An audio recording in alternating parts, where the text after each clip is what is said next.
All right, ladies and gentlemen. So with that, we're going to begin our nightly report for April 14th of 2022, with ongoing coverage of the Ukraine war, the ongoing invasion of Ukraine by Russian forces. Again, I'm going to start out tonight by going through the main headlines for the evening.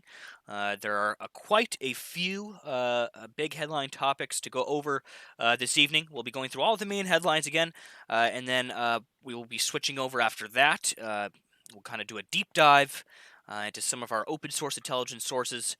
And we'll take a look at all of those individual reports that have come out over the past 24 hours on things like Live UAMAP. We'll be taking a look at our flight radars as well. We'll also be taking a look into our situation room over on the Discord to see what some of our community members have aggregated, what some of the news posts, some of the reports that our community members have aggregated over the past day or so here. There was a lot of changes that we were looking to implement for tonight's stream, including the new layouts, the new clock, etc. We've been working hard on those in the background over the course of the day, and I hope to bring those updates to you guys for tomorrow's stream. We'll be implementing those probably later tonight after the reports are done for the stream. Again, this stream is a 24-hour cam stream. However, we do the reports per announcement. Again, we've been kind of on a schedule. 9 p.m. Eastern Standard Time to 11 p.m. Eastern Standard Time is when we've been scheduling these nightly reports.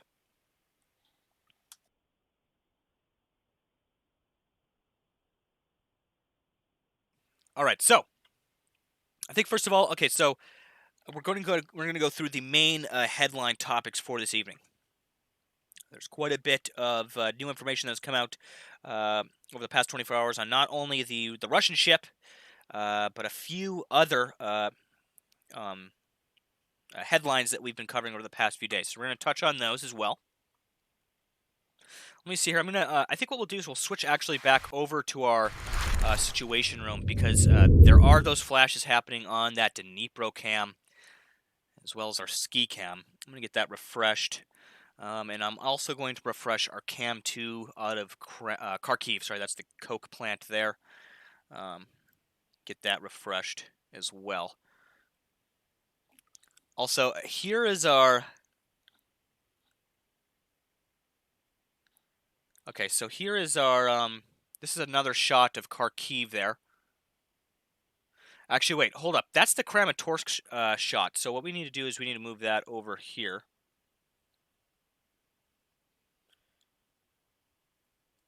Yeah, is that the...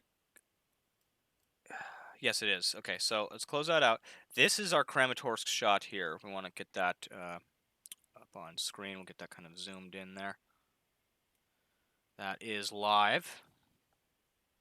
And then I think what we're going to do is we'll take Dnipro, and we're going to put Dnipro right up here for now. So we have full view of our ski cam there. Looks like some cars or something there on our Dnipro cam. So we'll be able to keep an eye. We can bring up that Dnipro cam on demand if we need it. If we see any more flashes on that camera. Fancy Hats Repository, thank you so much for tuning in to the stream. Thank you so much for helping out in the mod department.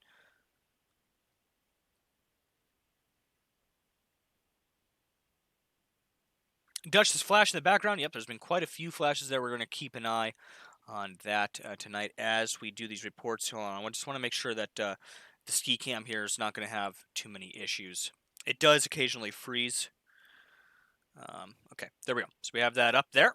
All right, so let's get to the headline topics for this evening. I think the one I should probably lead with is that 3 hours ago, it was reported air raid alerts declared in all of Ukraine's regions at once. So every oblast across Ukraine had a air raid siren about 3 hours ago, about 2.5, 3 hours ago. Right after that report came out, we actually had a report of explosions reported in Kiev and Kiev Oblast. Those are reported by the Kiev Independent. I'm still waiting to get updated reports from our Live UAMAP sources However, by the end of this stream, I believe it should be updated by then, and we'll have that information. So that's kind of one of the big stories that has broke just over the past few hours here, is that there has been some explosions reported in Kiev and the outlying areas in Kiev Oblast. Those come again in lieu of they come after those statements by the Russian Defense Ministry stating that they were going to strike targets in the capital city in response to some of the strikes that Ukraine has made on Russian territory in the recent weeks.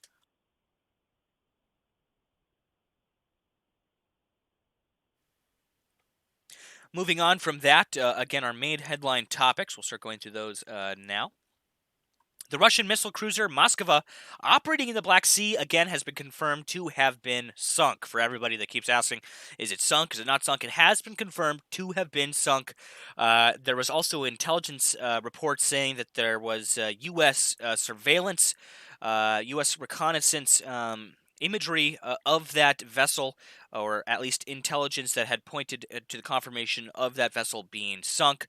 This was again reported earlier, finally, by Russia's defense ministry, that came out and said it had been the ship again was being towed in a stormy weather after the vessel was damaged and its crew evacuated. Russian officials had said a fire broke out on board and caused munitions to explode on the vessel, which then ultimately rendered the vessel damaged and sunk the ship. The Ukrainian military claimed they attacked the vessel with those Neptune missiles that we had reported on yesterday. Neither account has been independently confirmed. However, the initial, intelligence reports that are coming out now shows that there is evidence that's pointing towards that it has, in fact, been sunk. However, the accusation, or sorry, the report that they hit it with those missiles, again, we're still waiting for confirmation that it was those missiles that in fact sunk the ship. The Russians saying that there was a fire that broke out on the ship again that caused those munitions to cook off, which then damaged the ship's hull and sunk the vessel. Ukrainian officials say the Moskva was the Russian warship in the famous Snake Island incident, in which Ukrainian border guards profanely refused to surrender. Those men initially were believed to have been killed, but were later released in a prisoner swap. Another story from tonight, Russia has accused Ukrainian forces of striking Russian residential buildings near the Ukrainian border. This comes after we had those reports of increased threat and terrorist alert levels in regions of Russia and Crimea over the past few days. We covered those in one of our nightly reports from the other evening. Those reports again today saying Ukrainian helicopters fired on a town in the Bryansk region. Separately, the governor of the border region of Belgrade said Ukraine had fired on local village, the second attack on the area that Russia has blamed on Ukraine this month.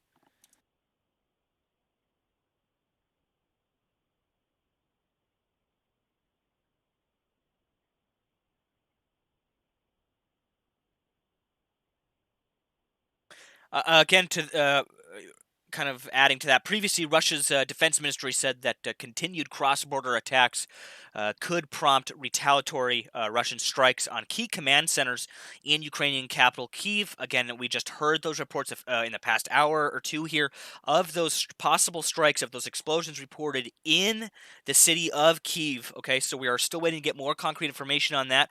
Ukrainian officials, again, have accused Russia of plots to whip up anti-Ukrainian hysteria. Again, this back and forth tit for tat information war, this kind of propaganda war that is unfolding here. A senior U.S.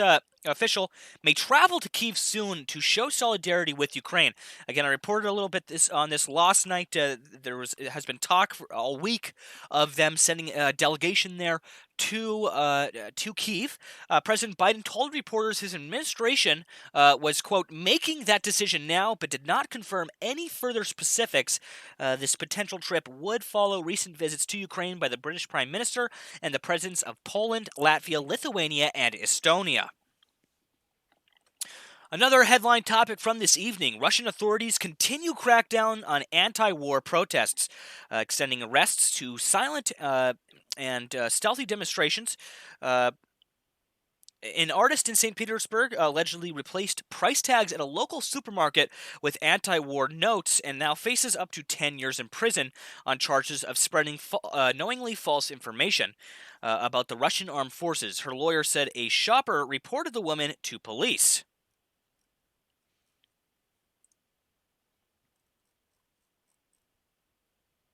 Another headline topic from today. This was also kind of some of this is from yesterday as well. Moving into today, Russia is threatening direct conflict with U.S. NATO in the Ukraine war. Russian Deputy Foreign Minister Sergei Ryabovkov, again, I'm not sure if I'm pronouncing that correctly, on Wednesday said Russia will consider U.S. and NATO vehicles transporting weapons on Ukrainian territory as legitimate military targets. Okay, so they're saying that if there are U.S. and NATO vehicles transporting or aiding Ukrainian military in any way on Ukrainian territory, uh, that will constitute a legitimate military threat to them, and that they may take strikes against U.S. targets or NATO targets for aiding um, those weapon shipments. Okay, so that could mean direct strikes on those targets in Ukraine. It could mean strikes at the borders with Poland. Again, that would most likely constitute Article 5 if those strikes were done on a border outside of Ukraine, outside of the border of Ukraine. However, it remains to be seen if Russia will follow through on any of these remarks. Ryabkov made the comments during an interview with the Russian state-owned news agency TASS. Rybakov also told the outlet that any efforts by Western countries to impede Russia's military will be, quote, harshly suppressed. Again, that report came from Reuters earlier today. The comments again were followed by reports about the success that Ukraine has had using Switchblade drones, those new drones they are using on the battlefield in the east there, and other security aids sent by the U.S. A White House fact sheet in mid-March detailed that the U.S. would provide Ukraine with millions of rounds of ammunition in addition to the air defense systems and more. Again, on Tuesday, Deputy Defense Secretary Kathleen Hicks told reporters that the Pentagon is considering providing Ukraine with even more advanced weapons. So again, a very sharp increase in the rhetoric there, and very dangerous words being tossed around not only by the Russians but also in the West here, with those remarks from Biden as well, kind of heating just up. The tension is being raised here on both sides by this rhetoric.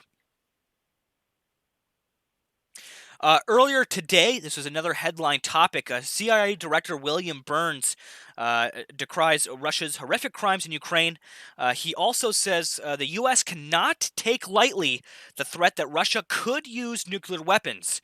Again, as Putin is backed into this corner here, the possibility that he could switch to using anything from chemical weapons to a possible low yield nuclear device grows increasingly unfortunately, more likely or possible. It's always on the table of possibility. Again, these reports came from Reuters earlier. Again, directly from the mouth of the CIA director William Burns, stating again that the U.S. And its allies cannot take lightly the threat that Russia could use nuclear weapons in Ukraine. He was kind of specific about that in those statements. He did speak to the broader idea, of international nuclear conflict, but I think, he was speaking to the idea that if things escalated in Ukraine, that there could be possibly a low yield nuclear strike inside the country. I know we don't like to bring up the nuke word. That's again, in some cases, moving into tinfoil hat territory, as I like to call it. However. Again, when you see statements like this coming from somebody like the CIA director, all right, you do have to take things. You have to heed these warnings as much as you possibly can, and we always have to keep that in the back of our minds. That is a possibility, especially as if Russia is pushed into a corner and is on the losing side of things, the possibility of them escalating their use of force with anything like phobes, so large conventional weapons, chemical weapons, or even low yield nukes is always possible.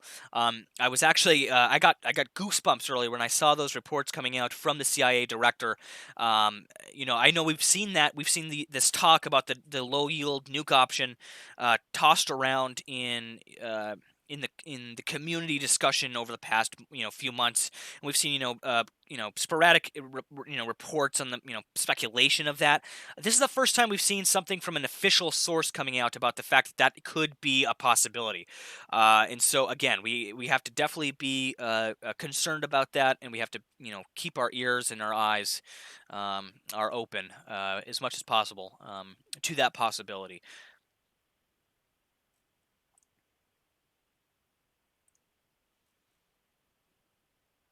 Again, another headline topic from this evening, the U.S. and Russia clash over cause of food price rises. The U.S. ambassador to the United Nations is accusing Russia of making the precarious food situation in Yemen and elsewhere even worse by invading Ukraine. Again, referring to the wheat shortages, amongst other things. The food supply chain is just starting to get affected by this war and will continue to be as the weeks and the days and weeks grind on here.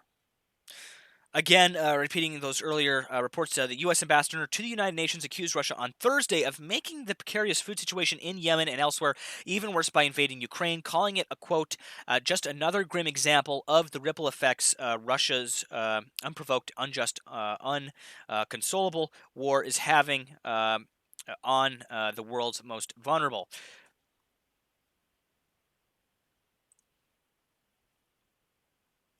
Again, another main headline topic from the past 24 hours or here or so. Finland and Sweden announcing now that they are looking to join NATO. Russia, in a retaliatory response, has warned of nuclear hypersonic deployment if Sweden and Finland do move to join NATO. Again, this came from Reuters earlier. One of Russian President Vladimir Putin's closest allies warned NATO on Thursday that if Sweden and Finland joined the U.S. Led military alliance, referring to NATO, of course, then Russia would deploy nuclear weapons and hypersonic missiles in a European exclave. Finland, which shares a 1,300 kilometer or 810-mile border with Russia and Sweden, are considering joining the NATO alliance. Finland will decide in the next weeks, Prime Minister Sanna Marin said on Wednesday. Dmitry Medvedev, deputy chairman of Russia's Security Council, said that should Sweden and Finland join NATO, then Russia would have to strengthen its land, naval, and air forces in the Baltic Sea. Medvedev, again, I'm not sure if I'm pronouncing that correctly, also explicitly raised the nuclear threat by saying that there could be no more talk of a nuclear-free Baltic, where Russia has its Kaliningrad exclave sandwiched between Poland and Lithuania. There can be no more talk. This is his quote here. He says, there can be no more talk of any nuclear-free status for the Baltic. The balance must be restored, says Medvedev, who was Russian president from 2008 to 2012.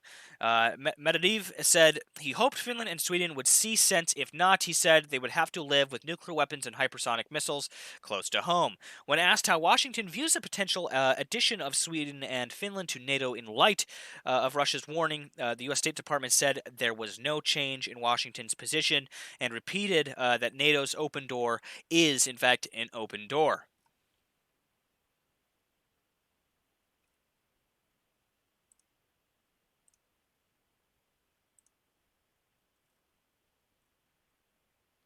So again, this is another report from earlier. Germany has seized the world's largest yacht tied to a Russian billionaire. German authorities seized the world's largest super yacht following the official confirmation that the vessel has links to a Russian billionaire and business tycoon, Alisher Usmanov. I believe I'm pronouncing that correctly.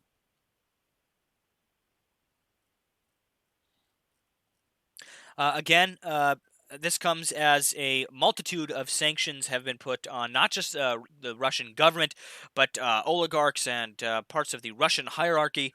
And you see things like these yachts and some of their assets, their private assets, being seized now in many different places in the world here. Again, so those are our major headline topics from this evening, mainly being the Russian ship has been sunk. That has been confirmed. The warnings of nuclear deployment in Sweden, if Sweden and Finland join NATO, that's again that probably one of the biggest topics from this evening, as well as those remarks by the CIA director, are also definitely worth noting. And then, of course, a lot of people have been asking about this situation in Mariupol. It's ongoing. We're still waiting to get concrete information again about those chemical attacks. We've had some people saying it was a nerve agent. We've had reports saying it was phosphorus, possibly that was used, possibly that it was a crowd dispersal agent mixed with some other chemicals to make it more volatile. Again, we're still waiting to get more information out of Mariupol, and we're going to keep you guys updated as that develops. Another story for this evening, again, is Russia sets up, again, its shaping operation, as it's calling it, to prepare for major ground offensive in the Donbas. We've been looking at those satellite images coming out of Moscow, out of Maxar. We've been watching all of the images and reports flowing in over the past few days of those forces kind of moving into place, of those forces being shuffled around into position for that renewed offensive in the east of Ukraine, in the Donbas.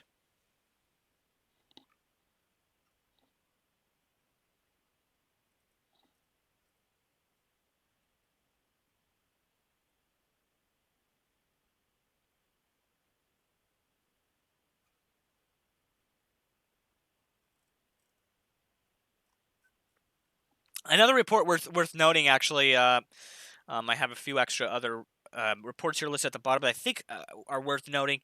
Le Pen has called for strategic reapproachment. As between NATO and Russia, again, as these tensions rise. Calling for again, kind of a renewed kind of discussion to be sparked between, like a new approach to be sparked between NATO and Russia.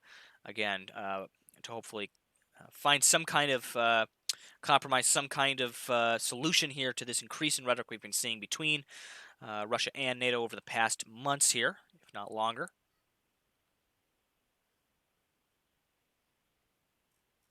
All right, so I believe that concludes our main headline topics for this evening. I guess I do have might have a few others here.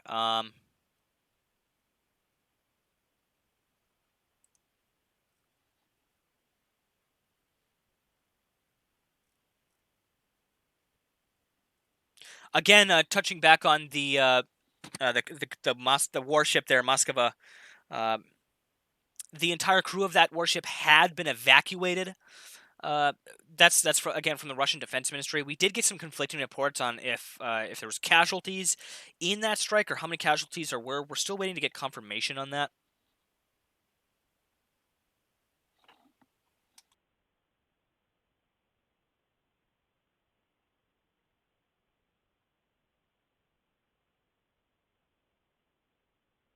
Okay, so I think what we're going to do then, moving on from the main headline topics, I guess there's this other one here I should probably mention. Again, we mentioned this last night. Vladimir Zelenskyy, again, is calling for an oil embargo in his nightly address on Wednesday. So that was last night.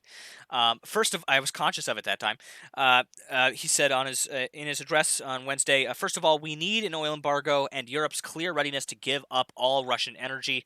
The European Union must stop sponsoring Russia's military machine. Again, referring to the trade of oil there in Europe, specifically the trade of that Russian oil. All right, so we're going to switch over now to our pointer screen here.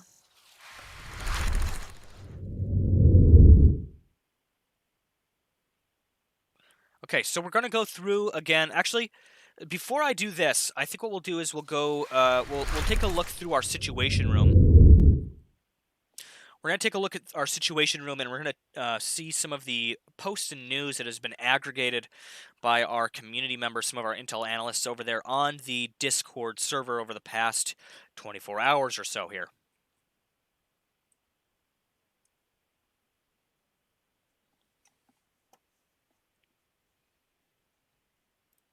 Stand by here while I get a few of those things up for you guys here.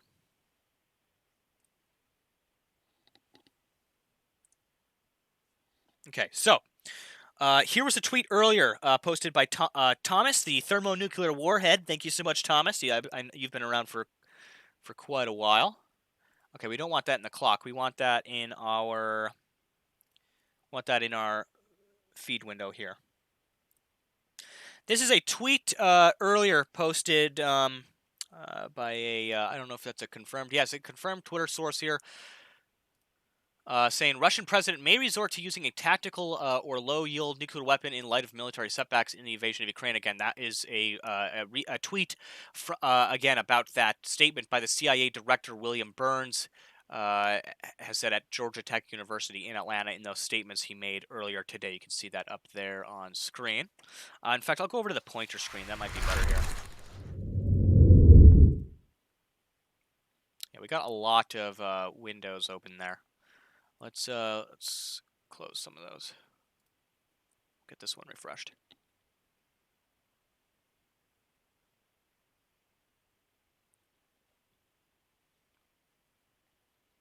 Waiting for this live UA map here. What's going on?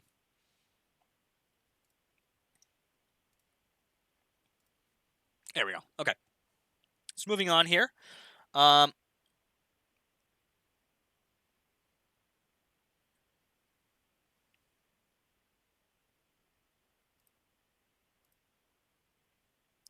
This was a tweet earlier, I guess, again, unconfirmed.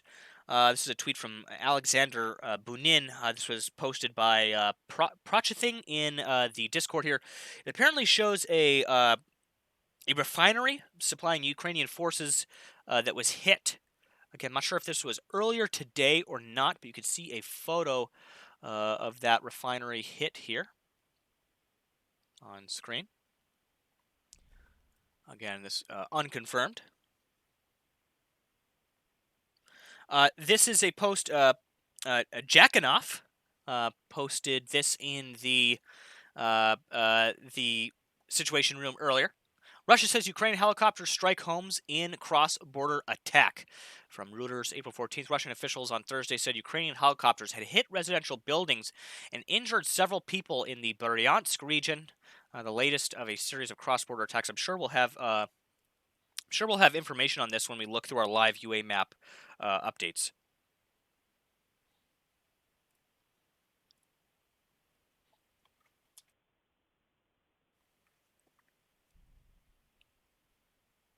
Here's another one here, posted by Kayuka earlier. I believe this is a little bit of maybe a speculation or opinion piece. Let me see here. This is posted New Eastern Europe. It's a article saying why Russia has already lost. The start of the war in Ukraine saw Russia propaganda promote the idea of a quick and inevitable victory. However, the numerous long-term problems faced by Russian state and society have ultimately doomed it to defeat in the country. Again, not just Russia propaganda.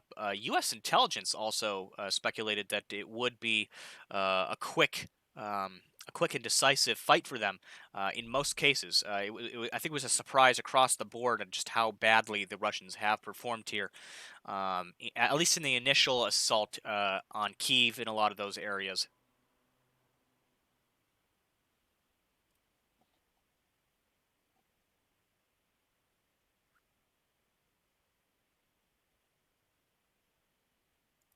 Again, this is another tweet. Kayuka posted this. This comes from again, an unverified Twitter source. The city of Oleshi, Kherson region is entirely controlled by the by Russia. The fugitive mayor Yevgeny Rashchuk admitted the Russian flag now flies over the city. Again, this comes from a pro-Russian Twitter source here, so take that with a grain of salt. But possibly that town is currently under Russian control. This was posted by Vanquish earlier. Thank you for posting this, Vanquish. This is an image, actually, comparing the sizes of that cruiser versus frigates. Right there. You can see the frigates there, and the cruiser there. You can see it's much, much larger. The cruiser here and the frigates there. Sorry about that. This is another post by Vanquish earlier. Again, saying the Moskva did not sink. She's conducting a special underwater operation to denazify the seabed. Well, we'll see how that pans out for the Moskva. Again, another post by Vanquish there in the Situation Room, showing what's reported to be an image of that ship burning. During the towing of the cruiser Moskva to the port of destination, the ship lost its stability due to damage to the hull received during the fire from the detonation of ammunition. The ship sank in a stormy sea. It says there. Very interesting.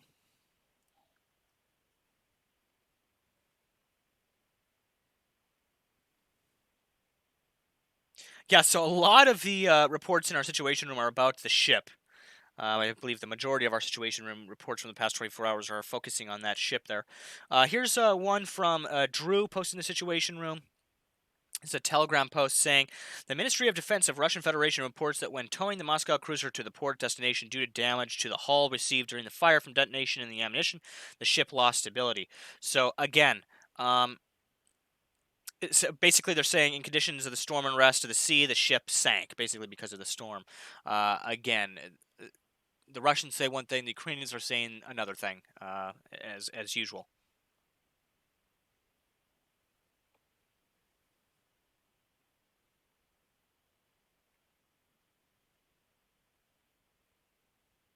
This is a post, Business Insider report here, posted by Kayuka in Situation Room. Thank you for this, Kayuka. He says, this post here says, former Russian lawmaker fighting for Ukraine says he thinks Putin's days are numbered because no dictator can survive after losing the war. A former Russian lawmaker fighting for Ukraine told CNN Wednesday he believed Russian President Vladimir Putin's days were numbered because no dictator can survive after losing the war. Punomerov, I don't know if I'm pronouncing that correctly, says he has been living in Kiev, Ukraine since 2016 after he was ousted by the Russian parliament. After the Russian invasion of Ukraine on February 24th, the former politician took up arms and joined the Ukrainian forces. Speaking from Kiev, Ponomarev told CNN he decided to fight alongside Ukrainian troops because he wanted to defend humanity and Europe. His role in the forces was unclear. This is another post here off of MSN.com, posted by Kayuka, claiming Russia loses a 40th high-ranking officer in Ukraine. You can see a picture of him here.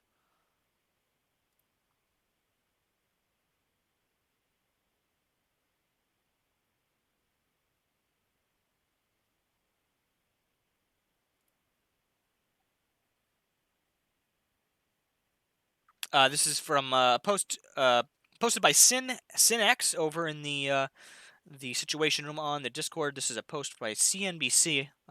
Russia threatens new nuclear deployment again if Sweden and Finland join NATO. Again, I reported on that earlier.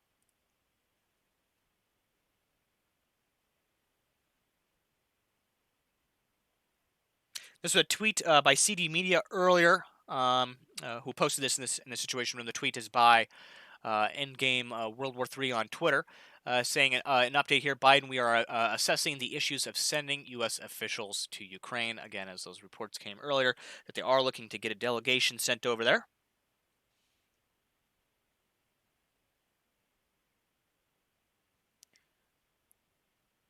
Again, a lot of the other reports are about the Russian warship. Here is actually a defense intelligence update. I'll bring that up on screen for you guys here. This was posted by Fire Kitten in the Situation Room. Thank you so much for that. Russian invasion of Ukraine again. Where is that? Nope. This is not what we're looking for. Where's the update there? I think we can just open it up as an image. Yeah, there we go. Okay, so here's a defense intelligence update. Again, update on Ukraine for the 14th of April. President Putin's speech on Tuesday highlighted his continued interest in the Donbas, where Russia is striking Ukrainian forces in preparation for a renewed offensive. Urban centers have faced repeated indiscriminate attacks from Russia throughout the conflict. The towns of Kramatorsk and Kostolinivka are likely to be Russian targets for similar levels of violence. The combination of widespread missile and artillery strikes and efforts to concentrate forces for an offensive represents a reversion to traditional Russian military doctrine.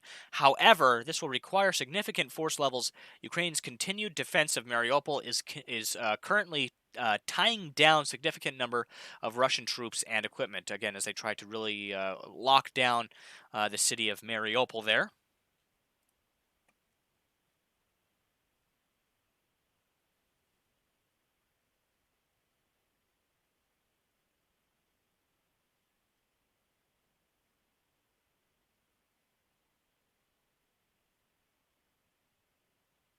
This is a post, again, Situation Room by Kayuka. This is from Malcolm Nance. Malcolm Nance. A confirmed Twitter source here says, folks, as an expert in being attacked but surviving anti-ship missiles 3 times and damage from hitting a large anti-ship sea mine, if you abandon ship, your sinking and all efforts to save her are ended. That ship is finished. Referring to the Moskva there.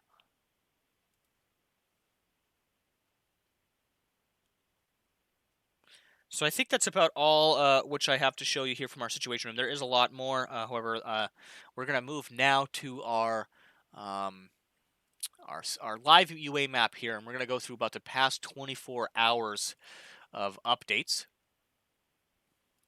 Make sure I'm getting the right map here.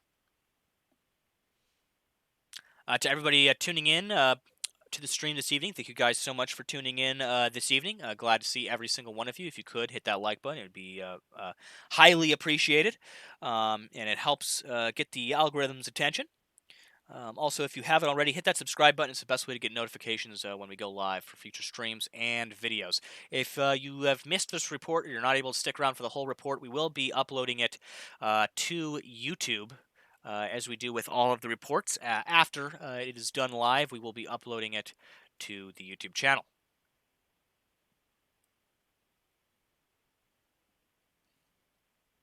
All right, so I'm going to start here. Actually, no, we'll start here at the 20-hour mark. Again, Kharkiv sirens were sounded there.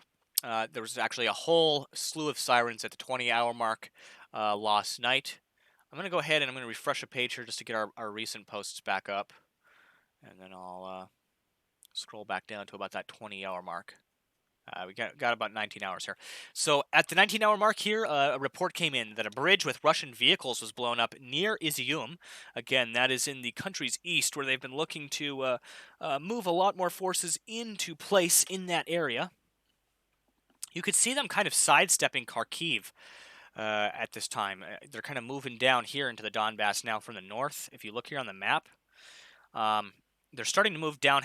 I was thinking they were going to kind of capture Kharkiv first and then move south, but they seem to be moving south a little bit more eastward here. It remains to be seen if they're going to fully capture Kharkiv and move more westbound. We're going to have to wait. That remains to be seen.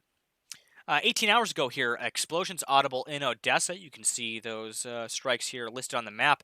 There's also a number of reports down here. We'll cover those in a little bit after I continue to go through some of these updates here. 18 hours ago, again, this is reported that this event is known propaganda, so that is displayed again for our awareness. Secretary of Security Council of Belarus warns of provocations from Ukraine to get Belarus involved in the war. Again, that comes as those threat levels and those terrorist alerts have been given in multiple areas of Russia, Crimea, and I believe there was even alerts given out in Belarus at one time.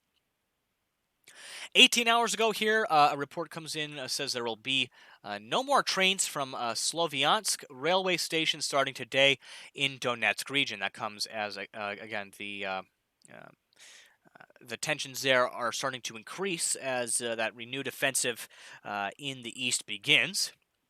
Really quickly, let's scroll back down. So the bridge with the Russian vehicles blown up, I think there's an image of that, so let's get that up. Here's an image of that Russian bridge blown up. Thunder Chief, thank you so much for subscribing to the channel. It means a lot to me. Thank you so much. You can see the bridge here totally destroyed by those Ukrainian forces there as they tried to stop those advancing Russian forces.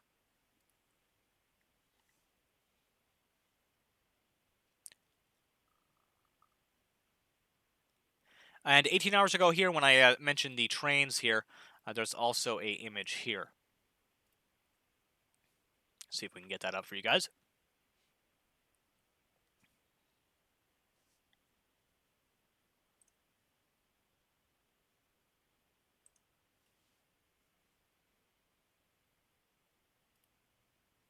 Yeah, so that seems to be the post in Russian. Okay, never mind. Again, we got that report there.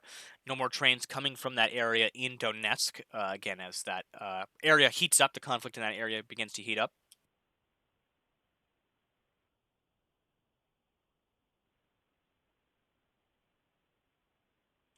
Another report here 18 hours ago. Again, this source is state-funded media.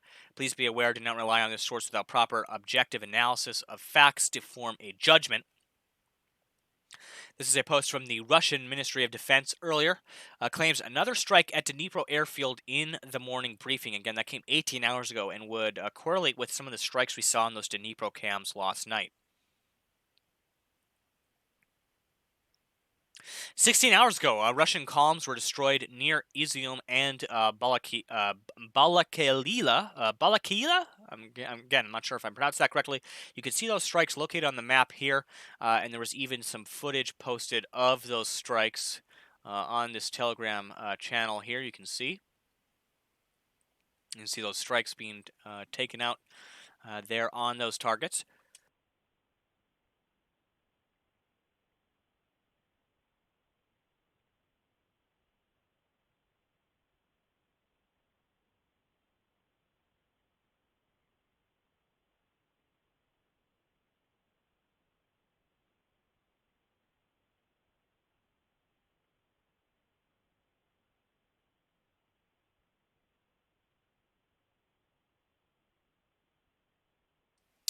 Again, those attacks there on those targets. Interesting that the audio started at the end. Oh, okay. There's some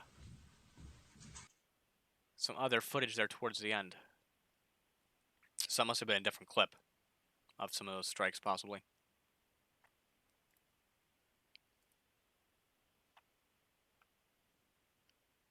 "16 hours ago here, again, this is another state-funded media source. Russian Ministry of Defense says fire at cruiser Moskva has been contained, explosions ceased, crews evacuated, and the vessel is being tugged to port. Again, we know that it has now sunk since then. That was located, so those are the reports we saw down here. And again, you can kind of see as the ship was moved back to port here. You can see the report there. 8 hours ago saying, in fact, that came after that report. So this report was from 16 hours ago. The Russian Ministry of Defense says the fire at the cruiser had been contained. But then you saw from 8 hours ago, according to the head of Odessa Regional Administration, that the cruiser was still on fire in the Black Sea. 5 hours ago, possible last image of Moskva before the attack. The Russian frigate Admiral Ensign was also out, active in the area. Again, you can see that image here on the map, or on the screen here.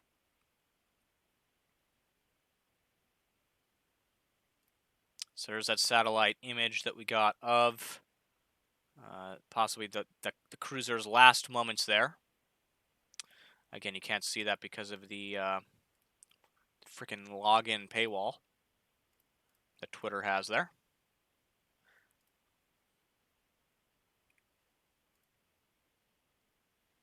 Try to show you guys here again. You can see that image up here of that Russian warship there. It's just basically a satellite image showing it from above. Kind of scroll back down. Actually, we'll keep going through these reports here. 6 hours ago, the cruiser Moskva sank while being towed towed in a storm, says the Russian Defense Ministry. You can see as the ship was moving kind of eastbound there to port in Crimea. 10 hours ago here, a U.S. official says less than half a dozen Russian warships in the northern Black Sea have moved further away from the coast after the incident in Moskva. So that's interesting. All right, so we're going to scroll back down here to where we were to get caught up. So 15 hours ago, fire in Klimovo, Bryansk region. Again, that is actually over the border into believe this is Russia, yes. So this is a report coming from Bryansk, Russia there. And you can see an image here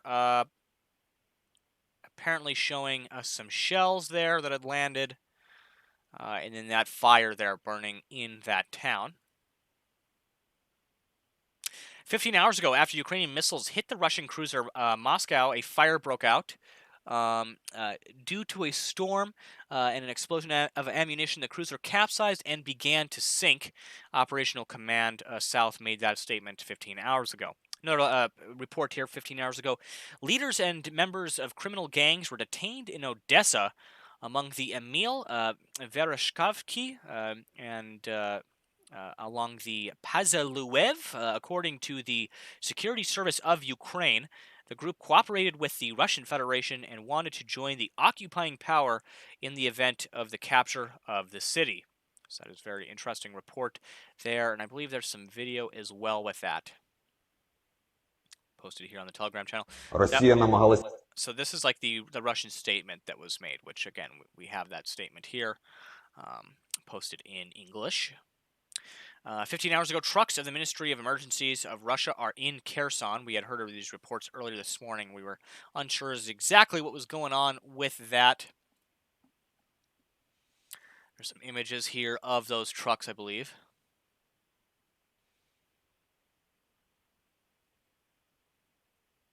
There you can see there the trucks of the Ministry of Emergencies there, the Russian Ministry of Emergencies.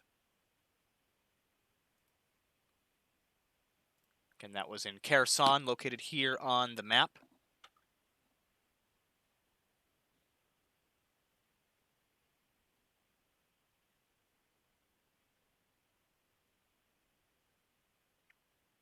"15 hours ago, a Marine unit shot down a Russian Orlan 10 drone. This is not the first. There's been quite a few of these Orlan 10s downed over the past, I would say, the past few weeks here to a month. We've been seeing a lot of reports of those drones not doing too well, not faring too well up against the Ukrainians. Actually, I don't know how many exact. I don't know the exact number. We probably have a list somewhere with that exact figure of how many of those Orlan 10s have been down, but I know it's quite a few.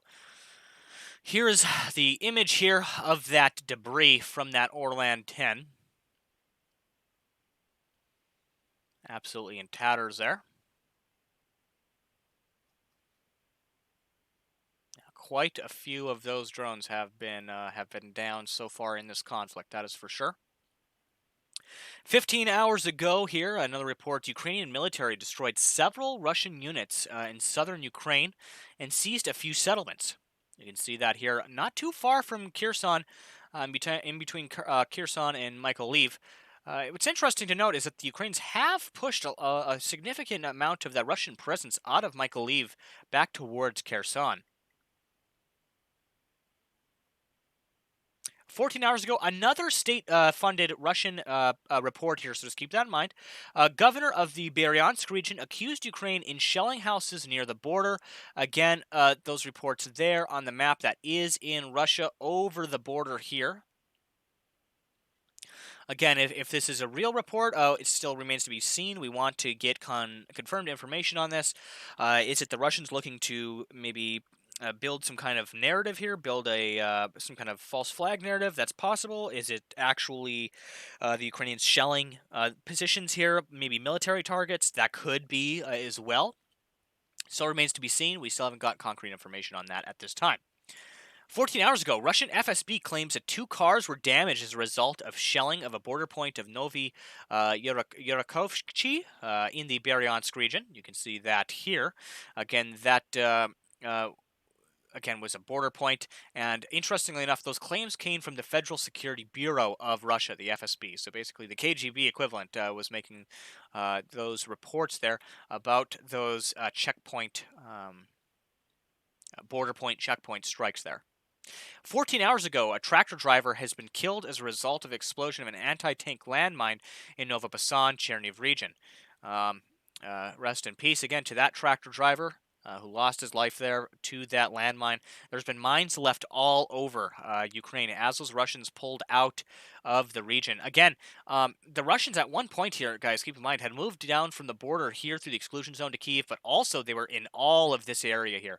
They have now since pulled out a lot of this area in the north of Ukraine. They've moved their forces back up into Russia and then shuffled them back around down here into the east. But there's still mines and ordnance, unexploded ordnance littered all throughout this area, and you can see that a civilian has lost his life. Tractor driver there lost his life due to one of those mines that was left behind from those Russian forces. 14 hours ago, the speakers of the Polish and Czech parliaments visited the destroyed Irpin, which has been hit very heavily. You can see a video of this here, posted on Telegram. You can see the footage of that meeting taking place here.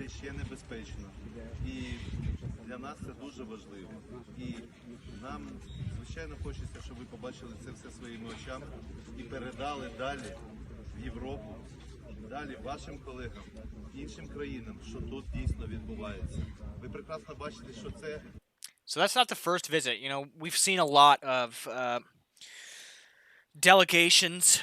We've seen a lot of, I would say, very important persons, let's just put it that way, visit places like, now that the Russians have cleared out of the suburbs, you know, around Kiev, out of that region, now that they have kind of retreated out of that area, you've seen a lot of delegates, you've seen a lot of, again,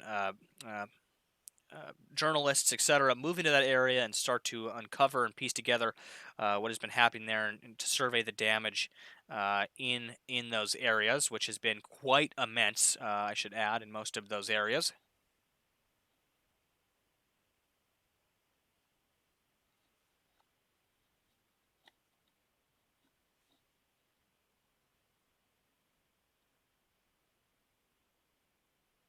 14 hours ago, the fourth prisoner swap between Ukraine and Russia occurred. 22 Ukrainian military and 8 civilians were released. That report came 14 hours ago from the Ukrainian government. I believe that report was sourced from, again, speculating on that because the report icon here is coming from out of Kiev. That tells me that it's probably the Ukrainian Defense Ministry or something that came out with that report, most likely. 13 hours ago, a post by Anthony Sullivan says, we have expressed, a statement, by Anthony Sullivan saying, we've expressed concern about China's position on the war in Ukraine. Again, that's from that secretary there. I believe he's the Secretary of State, Anthony Blinken, I believe, is his proper title. Again, he's expressed concern about China's position on the war in Ukraine. That comes as there's been growing concern of China's willingness to aid Russia in this conflict, and possibly that they might be looking to provide aid to Russia, possibly in this war. Ponicus says Jeff Sullivan. I think it's Anthony. Let me see here.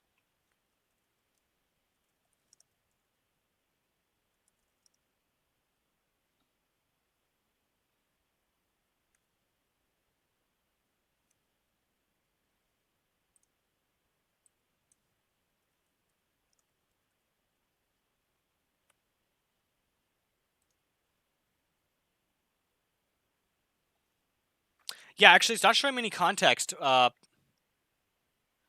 It's not actually showing me any context for that. Let's go to the source. We'll get some information from the source on that. Yeah, not too helpful. Yeah, that source was not helpful at all. Again, we'll have to come back to that one.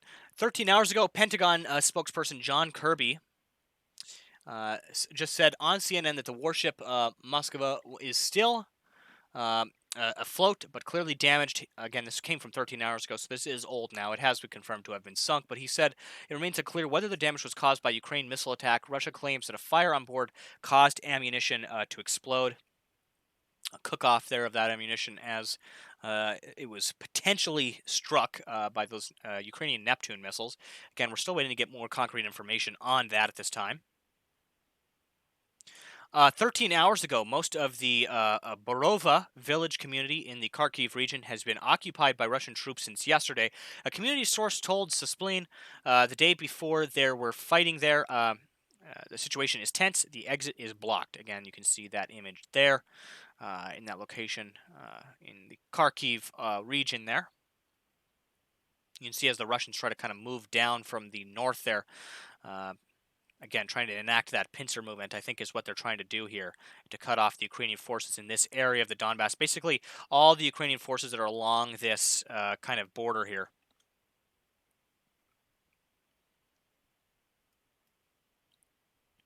13 hours ago, again, this is from a state-funded media, Russian media outlet, so take that with a grain of salt. Russian investigative committee claims Ukraine used helicopters to attack border district in Bryansk. Again, I spoke a little bit more about this earlier. At least 6 airstrikes were conducted in that region, they say. You can see those reports there on the map. Again, this comes as there's been increased tensions along the Russians on the Russian side of the Ukrainian border here over the past few days here, as they've been increasing terrorist threat levels and kind of setting the stage for maybe what could be a possible escalation here, possible narrative building, maybe a false flag as well. Again, we're going to have to wait to see how that carries out over the next few days here. 13 hours ago, reports of explosions in the Spodorichnio border village in the Belgrade region. Again, you can see those here. So more, more possible strikes on or near Russian territory there. And I believe there's actually an image of that, so we can get that image up on screen for you guys. You can see barely in the background there, a little puff of smoke coming up from the background from that strike. Again, that's a Telegram post there. 13 hours ago, okay, actually that's the same post there. I'll scroll up. 12 hours ago, Russian troops shelled the outskirts of Horodnya in Cherniv region about 2 p.m. today. You can see that located on the map here. That shelling probably came from the Russian side of the border there. Yeah, I mean, I believe the Russian troops would be in striking range from somewhere in this area. So that could be that they were firing maybe from the border, if that's close enough. If not, there might be a Russian troop presence in this area that is hitting some of the targets in that region. You can actually see a video of that here. We'll get that up on screen for you guys. Here's actually an aftermath video of some of the craters from those shellings in those areas. That's a very deep crater left there.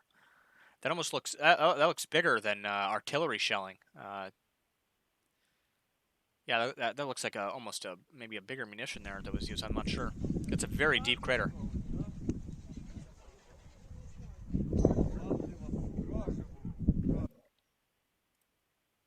And you can see those strikes there on the map. 12 hours ago, Russian troops shelled Energomash Spital plant in Kramatorsk. This report again came 12 hours ago. You could see that strike there in Kramatorsk, because there's also the press release imagery there in Ukrainian. 12 hours ago, Russian army attacked Zolochiv and villages of Zolochiv district. The Orobanivka and Oleksandrivka with helicopters. 2 children were wounded. Again, you can see that there. Kind of westbound of Kharkiv, right over the Russian border. You can see that located on the map there. 11 hours ago, Russian army shelled Velikivka Pariskivka in the Sumy region. You can see that image there. So definitely a lot of conflict heating up in this area, kind of north of Kharkiv. So that's very concerning, again, as those Russian troops have shuffled around now and as they look to renew this offensive there. We're starting to see the signs of that fighting heating up in those areas.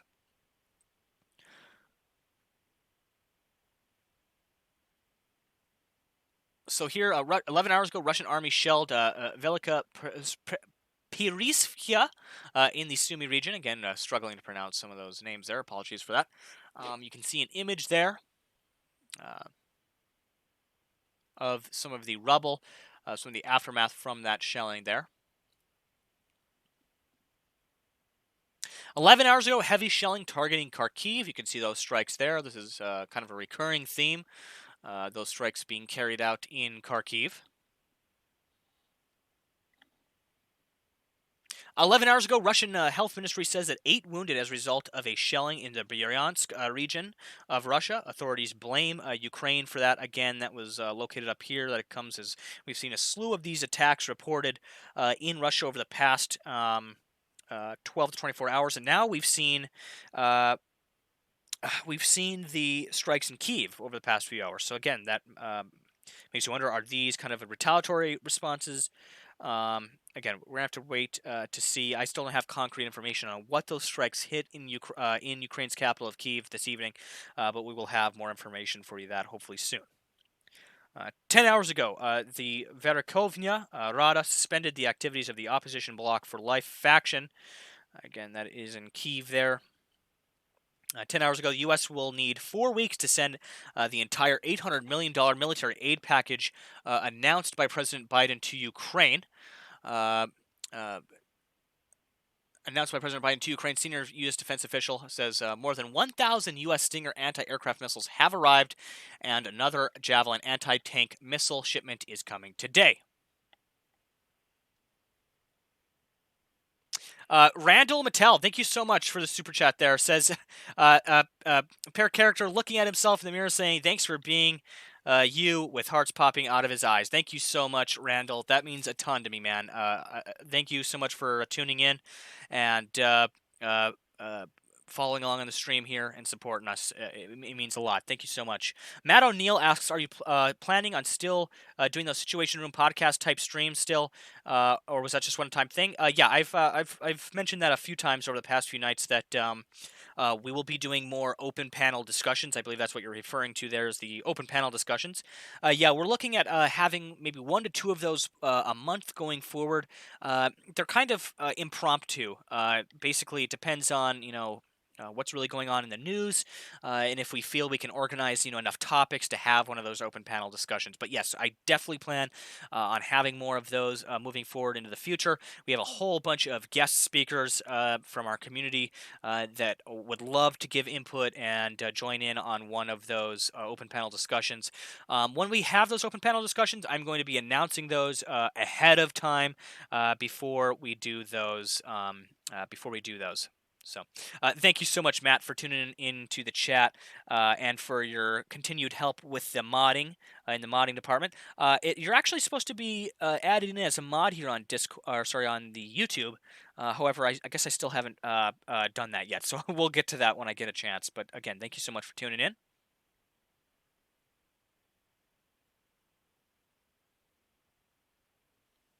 All right, guys. So moving on here, we're going to again continue going through our live UA map updates here. Again, we just saw that report about that aid package that are being sent by the U.S. 10 hours ago, U.S. officials say less than half a dozen Russian warships in the Northern Black Sea have moved further away from the coast after the incident with Moskva. Again, we looked at that post a little bit ago. You can see that on the map here.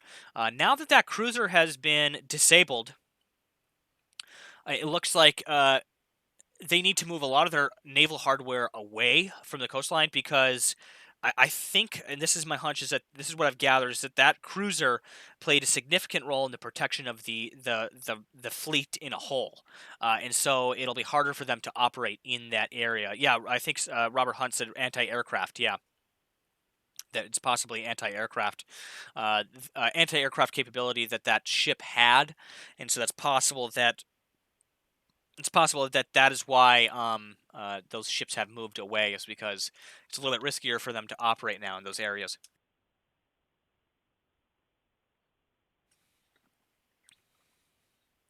Ten hours ago here, the Ukrainian army shot down Russian Orlan 10 drone, another Orlan 10 drone, mind you, over Kharkiv with the Zu-23. You can see just tiny pieces of it left over here in this image. Do these run on fuel? That looks like a fuel line and a fuel filter. Do these run? These are gas powered? These are gas powered drones? Is that what I'm seeing here? This looks almost like it's a fuel, and this almost looks like a carburetor or something, maybe like a small motor of some kind. I'm not sure. If somebody could give me some insight to that, if those Orlan 10s run on petrol, if they run on gas, yeah, that's what that looks like. That looks like fuel lines there, and possibly a fuel filter, maybe. I would have thought these would be running with like lithium batteries and would be electric powered. Maybe the tech just hasn't got that far yet.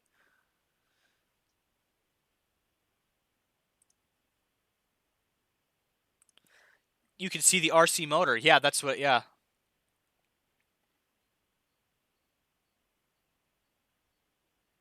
it's a two-stroke model aircraft engine. Ah, I did not know that. Okay, that's very interesting.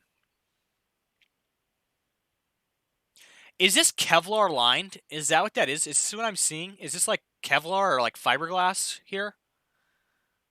It almost looks like Kevlar. The inside here, that material.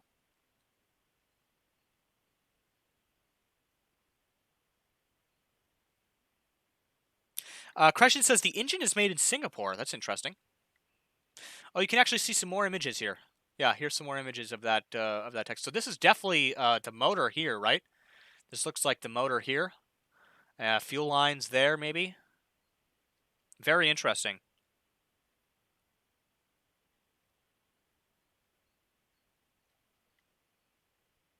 Yeah, I mean, all drones really are glorified model airplanes. I mean, until you get up into the fucking sorry, put $1 in the swear jar there. Until you get up into the like the Northrop Grumman Global Hawk, Reaper drone territory, they're basically, especially for these smaller reconnaissance surveillance drones, they're basically just glorified uh, remote controlled airplanes. Yeah, that's interesting though. I would have expected them to be electrically powered and not powered by fuel. That's interesting. 10 hours ago, governor of Belgrade region says the Zurkalivka village near the border was shelled from the side of Ukraine. Again, another report in the past 24 hours of possibly either A, the Russians forming this possible false narrative here, or B, the Ukrainians are taking the fight to the Russians, which would be a pretty interesting development. Crescent says, look up the size of a 23 millimeter shell and put it beside it for scale. I bet the 23 millimeter shell is significantly bigger, yeah, than that drone. Yes, TOS 6 says they're basically just expendable. They're basically just expendable surveillance drones.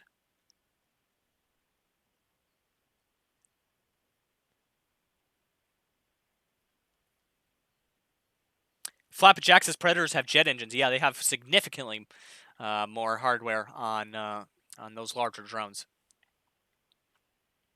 9 hours ago, one more of the Orlan 10 drones was shot down over the Kharkiv region. So that's two Orlan 10, three Orlan 10s I've seen just in this past 24 hours of reports that I've been bringing you guys tonight. This is our third Orlan 10 drone that has been downed. Again, we'll look at a picture of that.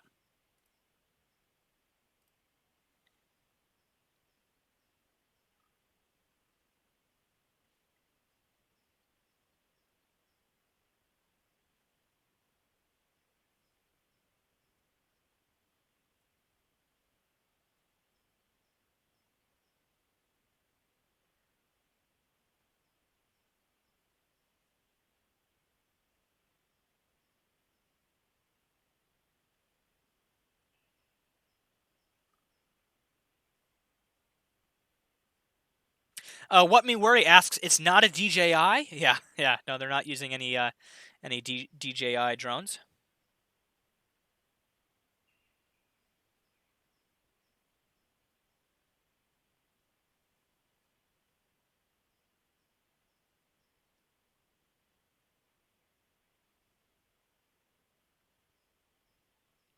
So you can see an image here again of that other Orlan drone that was downed. The markings there and the star there. Doompie said a flying chainsaw. Yeah, I bet that's what they sound like. It's a two-stroke engine, isn't it?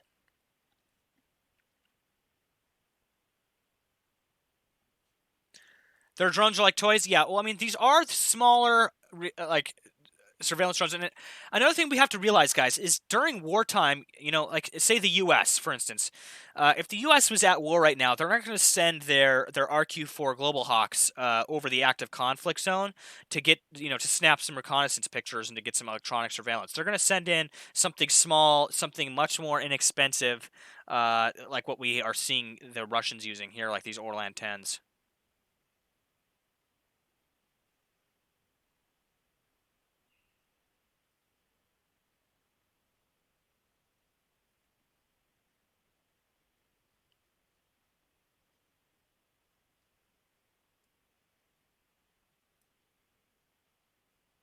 Urkel Grew asks in Discord chat, he says, Omnisci, did you see Operator Starsky's unboxing of the Orlan 10 drone? It's very eye-opening. Yes, I did see it. It is hilarious. It is, and see, again, I think a lot of people are misconceiving. Like, again, the Russians are going to send in absolute crap because they know it's going to get shot down.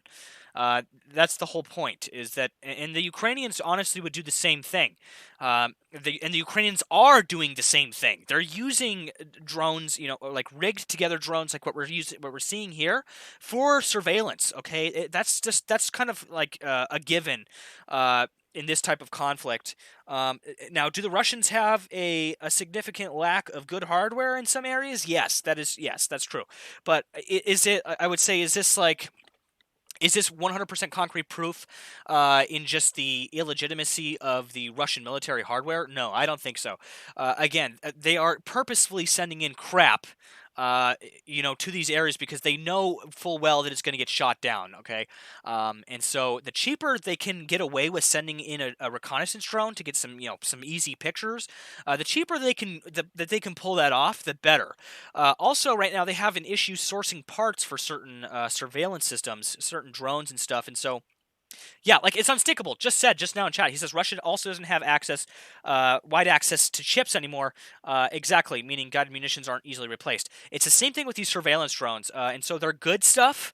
If they have good stuff in their arsenal, they're going to hold on to it as long as they can, because they don't want to use their good stuff right away. They want to send in crap like these Orlan 10s, which are going to get shot down, and they know that they're going to get shot down. And again, that's why we're seeing these crappier drones being discovered on the battlefield. That's just a given, honestly. Now the Canon camera strapped into one, that was pretty comical though.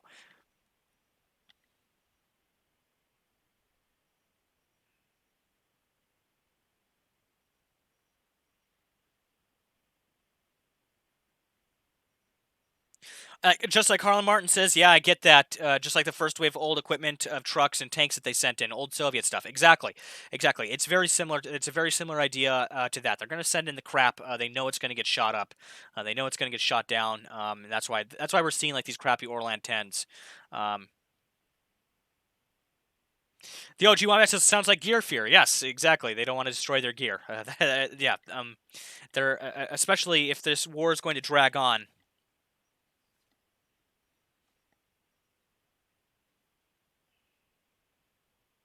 9 hours ago, Putin's choice of General Alexander Dmitrikhinov as top Russian military commander is an effort to improve flagging command and control.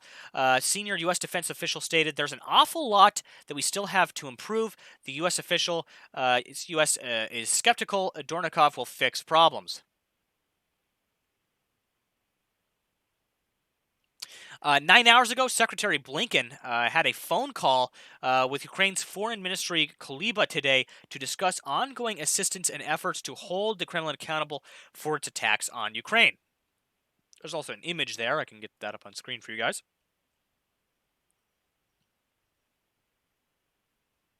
Cam955, thank you so much for subscribing. Much appreciated.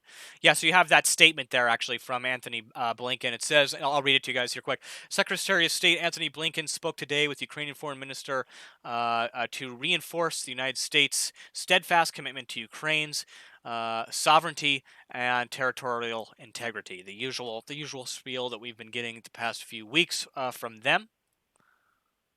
9 hours ago, Secretary Blinken had a phone call with Ukraine's Foreign Minister Kuleba today, discussed the ongoing assistance. Okay, yeah, that's the one we just saw there.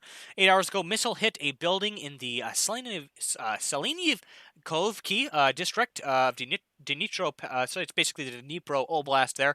No casualties were reported, but you can see that strike here on the map, pretty far from the city of Dnipro up here. That strike came down here. It's a little bit more closer to the Zaporizhia Oblast, I would believe, there. 8 hours ago, according to the head of the Odessa Regional Administration, the Moskva cruiser is still on fire in the Black Sea. Again, that has been confirmed to have been sunk now, so that is an older post. 8 hours ago, 2,557 people were evacuated today to safe areas. 2,332 from southern Zaporizhia region to Mariupol. 225 were evacuated from Lysychansk, Severodonetsk, Rubizin, Kremenia, and Popsana of Luhansk region. Again, we can see some images there, possibly of those evacuations taking place. Actually, no, this is just the statement again posted on Telegram there, so that's that source statement. 7 hours ago, Russian shelling in Donetsk region. 3 people killed, 7 wounded in the last 24 hours. Again, you can see that post there near the Donetsk Oblast there. Unfortunately, there are still more people being injured and killed in those areas.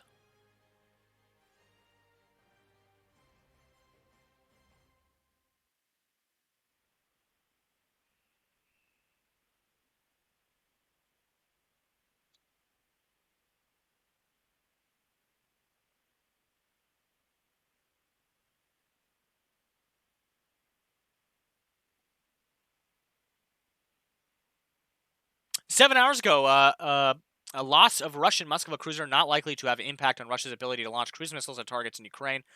However, it would, and we have talked about this, the community has been discussing this, is that it will most likely hinder their ability to operate navally in the area there in the Black Sea, primarily along the coast of Odessa, etc. Especially with other naval military hardware. However, they still have a significant capability to launch ballistic missiles, and so it does not hinder that ability at all by downing that cruiser. However, it does hinder their naval ability quite significantly. Again, reiterating on that, and the reason for this all is because the Moskva, again, is basically designed for air defense, so it's going to have an impact on their the Russian capability, certainly in the near term. Whether it has an impact on their naval capabilities in the long term is just where it's just unclear right now, says the Pentagon press secretary. Again, referring to the fact that that vessel which was down was the main air defense system for the rest of those Russian vessels, and that's why we've seen them move away from the area now, because they don't have that air defense. Another post saying, we don't take any movement of weapons and systems going into Ukraine for granted, not on any given day, and that's why we're very careful about how much information we put out about it, says the Pentagon press secretary.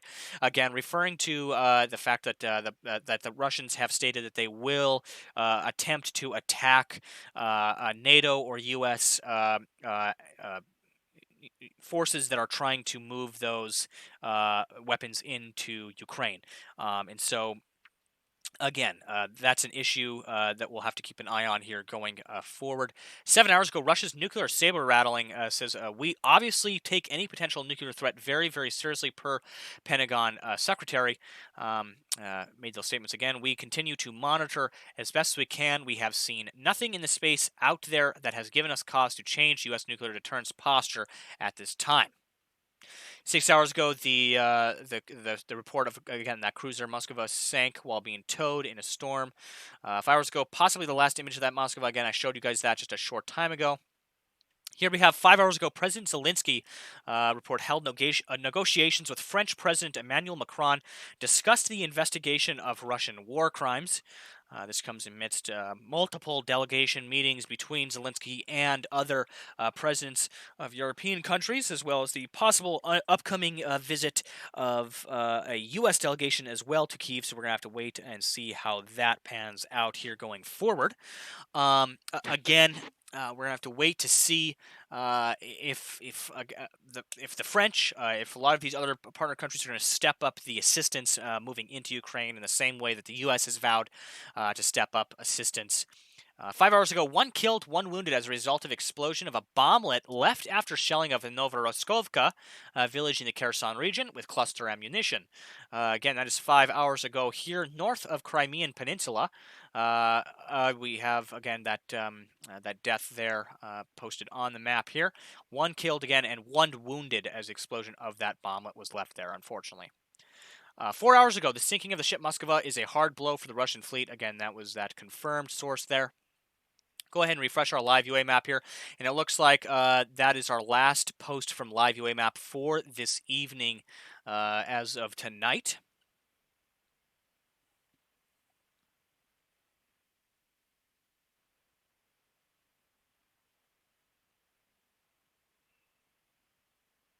Unstinkable, yeah. I'll actually work on that. I still haven't gotten that down pat yet and figured out how to use all that stuff. So I'll definitely be looking into that over the next few days, and we're gonna make that. We'll improve that for you guys. Yes, I am. I am on the East Coast. Yeah, I'm on the East Coast. Currently 10:25 p.m. for me here. Currently 5:26 a.m. In Kiev. Our reports go from 4 a.m. Kiev to 6 a.m. Kiev, and our reports go again from 9 p.m. Eastern to 11 p.m. Eastern. So again, besides the live UA map updates here, the main big headline topic besides that, continuing from that, is again the reports that there was those explosions in Kiev. We're still waiting to get more information. We're still waiting to get more information for again those strikes that occurred in the city, in the capital city. Again, I hope to have more information for you guys on that tomorrow. It doesn't look like we're going to be able to get that information to you guys with tonight's report. Those explosions, again, came in 3 hours ago. We're still waiting to get more concrete information on that. Another post by the Kyiv Independent, I was just checking to see if they had any information on that strike.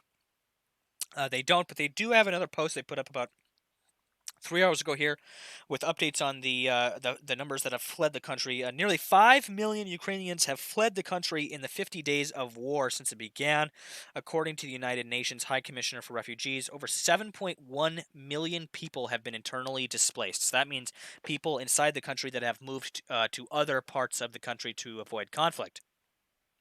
Adding to that, at least 90% of the refugees are women and children, as men of military age were prohibited from leaving Ukraine, and a lot of them are fighting on the front lines as we speak.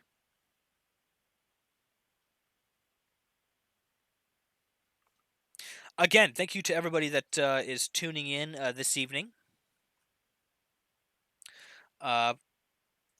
Nice to see so many familiar faces tuning back into the report this evening, and a lot of new faces as well. Thank you guys so much for tuning in. I'm going to take kind of a switch over now to kind of a live Q&A as we reach kind of our last 20 to 30 minutes here, and I'll take questions from the chat and kind of answer some questions and comments here. Tampa is in the base, says Nem, and his hilarious virtual desk. Well, thank you so much, Tampa, for tuning in tonight. We'll be making a bunch of upgrades to the stream in the coming days. I've actually been working on that all day, getting the new layouts together for you guys. We're going to be placing a whole bunch of things and making upgrades to the stream. I can't wait to actually show off some of that stuff to you guys. It's going to be pretty awesome. Cam955 says, Siren Alerts just popped up now on live UA map. Let's go ahead and give that a refresh here. I'm actually not seeing anything for it yet, Cam, but I'll keep refreshing here. Yeah, so far I'm not getting anything on my end as for those alerts.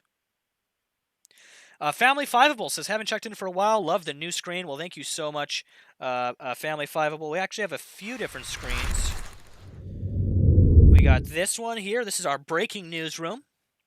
For those urgent breaking news stories, we can put them up on the screen here. We also have our up close and personal pointer screen here, which these are all new additions to the stream.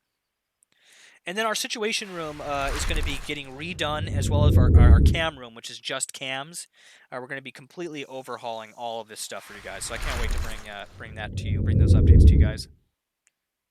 Yeah, there's been a lot of upgrades that have needed to happen for the 24/7 stream. Uh, like when I'm not on doing reports, the main reason people are tuning in is to see those cameras, and so I'm going to be slimming down the camera layout and making it. I'm going to take all the feedback which I've compiled from you guys over the past month or so, and I'll be implementing all of that feedback to hopefully make a better experience for everybody.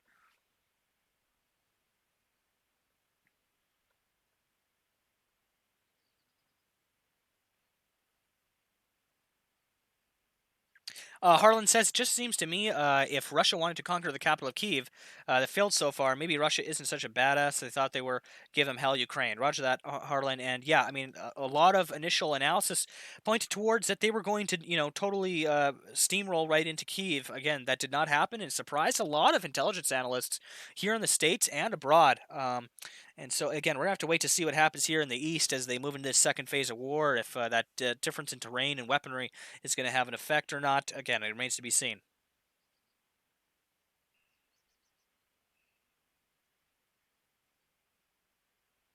Ponikia says Nemico going to go VTuber. Possibly. You never know. You never know. Thank you so much, Ponikius, for tuning in this evening. Doompie says weather forecast Kiev 6 o'clock, 7 degrees cloudy, winds west 12 kilometers an hour, sunrise 6:05. Roger that. We are coming up on to sunrise here shortly. After I'm done with this report, I'll be giving all the cameras a refresh, and then I'll be taking a break, and then I'm going to come back and I'm going to start implementing all of those changes to the stream this evening.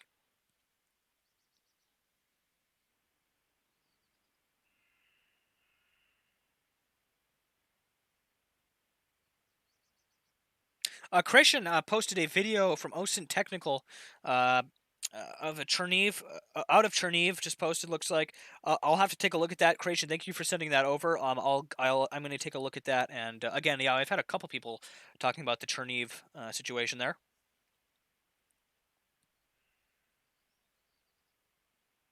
Tampa says, appreciate you putting in the work because it seems like it took a while. Yeah, I mean, I like doing it, so I think that helps. I like putting together this stuff for you guys, so that's definitely a big factor in it, in keeping me going here. Again, thank you so much for those kind words. Robert asks, do you think this will turn into World War III by summer? Well, I hope not. I say, when people ask me this question, I like to tell them that probably not.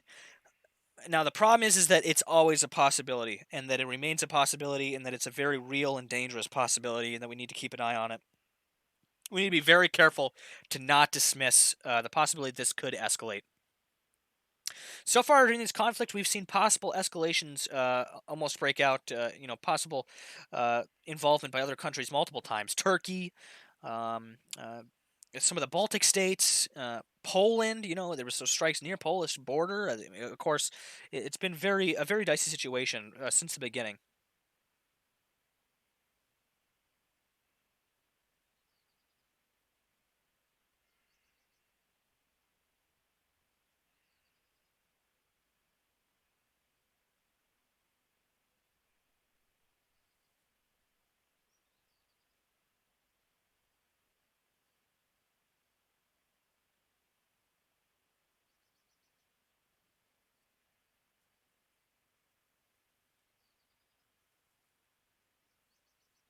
Harlan says, "Love your info, sir. Very informative. Way better than the news channels. Keep it up."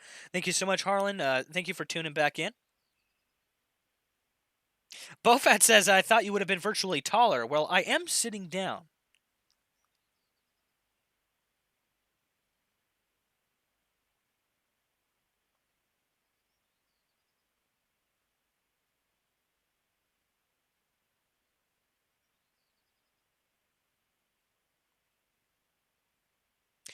Tampa says, "How many days of continuous coverage has it been?"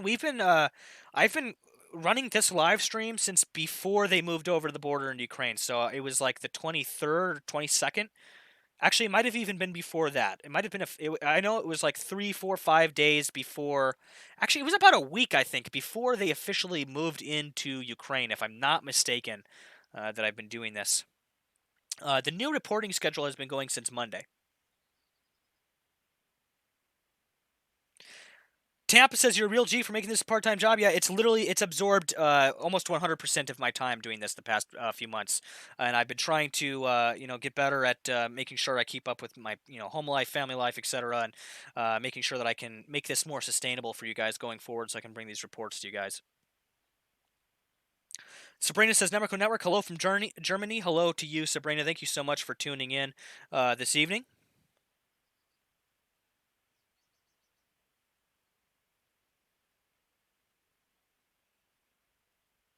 Boss Darko says, "Remember, you only reporting news from one angle." No, we report news from both angles, and I've made that very clear since the beginning. That we look at both the Russian narrative and we look at the Western narrative, and we make it very clear that we try every step of the way with our reporting. Okay, with our reporting specifically to keep things neutral.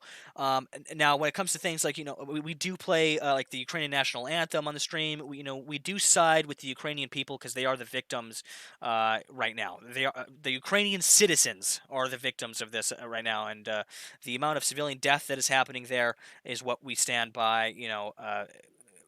For the most part. Okay. When it comes to reporting on the information and the facts, though, I make every step I can. We do as a community take every step we can to report on both sides. That's why tonight I was reading you reports from the Russian Defense Ministry, and I also read you reports from what the U.S. is saying. So I give you both sides of the story. In the past, we've looked into Russian independent news sources. We look at Russian TV, and we acknowledge the fact that this is a propaganda war, this is an information war, and that it's important that we keep our eyes open on both sides of the front. Bella 4830 says, anything on that general they call the Butcher? Yep, he's currently in command and control over those forces in the east, and again, we're going to be keeping an eye on how he kind of changes the dynamic on the battlefield here, rolling forward into the second phase of this war here. Poseidon says, Nemico Network, I firmly believe that Russia is holding back their sophisticated weaponry in the event of escalated conflicts. And I agree. They'd be dumb if they didn't do that in at least some limited capacity. Yeah, I agree with that. I mean, we do know that there is still, at least on paper, a significant force that Russia has that they have not put into play here in Ukraine. I would say the majority of their forces have not been put in to play here in Ukraine. Okay, that's to put that clearly for everybody. You need to keep that in mind that they do still have a very significant force here they could possibly use if need be, if things were to escalate. Matt O'Neill asks, "Are you aware of any organizations or groups that are actively working to try and rescue animals and pets that were displaced?" I've heard of quite a few of them.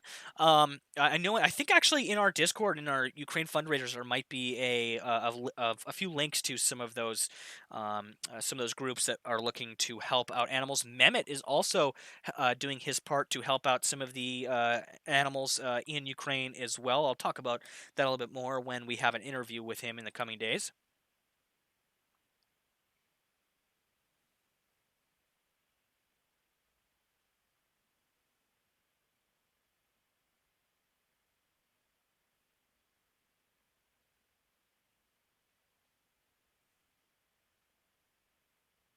The most banned queen says, "No Network, will one of your changes be the avatar sitting a little higher behind the desk?" Yeah, if I can make that happen. Hold on, actually, yeah. So I think the problem here is that my virtual body doesn't extend farther than that. So we can do one of these. We can stretch myself if you want to do that. There we go. We can stretch my body. There we go. How about that? Does that look better? I'll have to work on that. Thank you so much for following Annabelle Lee on Twitch there. Much appreciated. It helps a lot. Fancy Hat again. Yeah, Pocky said, "Fancy Hat, chat is busy tonight. We appreciate you. We do appreciate you, Fancy Hat. Thank you so much for tuning on, for tuning in."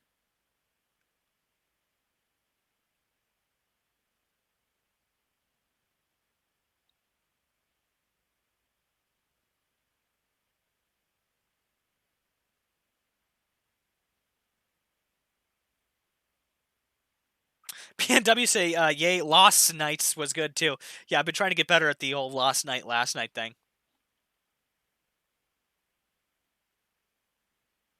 Chad says it already has. Kiev is getting bombed out hard. Well, there was some strikes there earlier. We're still waiting to get confirmed reports on what was hit and what the damage is in Kiev.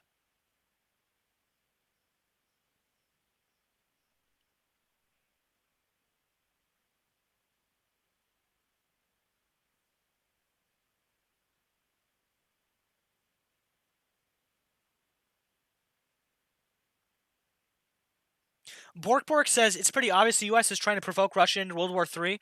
You know, I hear people saying this a lot, okay? And I think, part of it part of it is kind of true in a way when you see the rhetoric, okay? Like the rhetoric that's been coming out of Washington, yeah, has been a little bit harmful, I feel.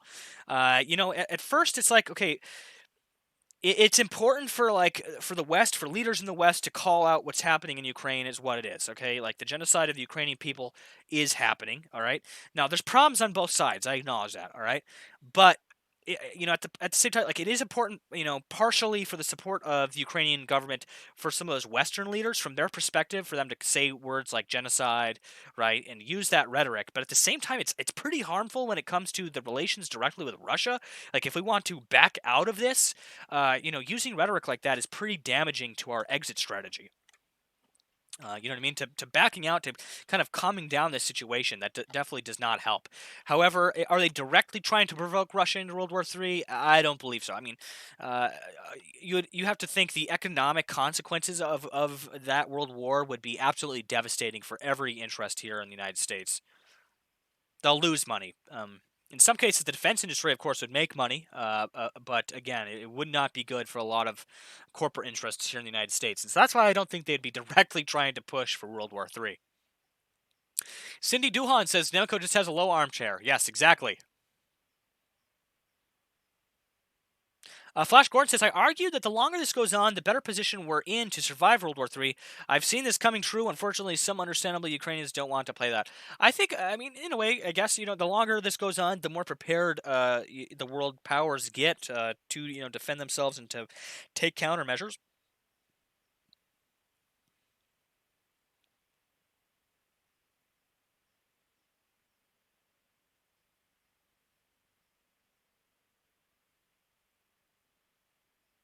Pocket Frog says, Nemeko, any world news to cover? Well, we covered all the stuff with Ukraine and Russia, and that's mainly what this report is for. Maybe in the future we'll be doing like some more broader world news reporting, but at the moment I don't have any plans for that yet. Ta6 says the U.S. just wants to drag it out so the military-industrial complex makes more money. Possible. In a way, like arms manufacture and shipments to Ukraine could in some way generate profits for some of those military-industrial complex interests. But again, it remains to be seen how far this will go.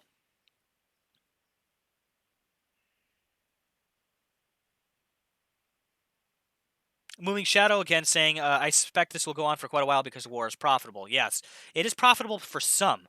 However, again, I want to reiterate the devastation that would come from a expanded global conflict, I think, would harm all interests here. And so I think that's something that the majority wants to stay away from. Serena says, is the situation room coming every night? Yes, and we have been since Monday. We're on a new reporting schedule now. We're live at you guys 9 p.m. Eastern Standard Time to 11 p.m. Eastern Standard Time. That is 4 a.m. Kiev time, 4 a.m. Ukraine time to 6 p.m. or sorry 6 a.m. Ukraine time. So that 2-hour block there, from 4 to 6. If you're on the East Coast, if you're in America here, it's 9 p.m. to 11 p.m. Eastern time.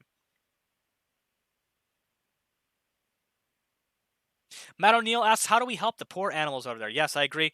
There's been quite a few people that have asked that question. Again, I believe in our Ukraine fundraisers raisers channel over on the Discord, I think there's some links to some charitable organizations that are actually specifically helping animals and stuff that are in need over there in Ukraine. If I'm not mistaken, we have some of that information over there.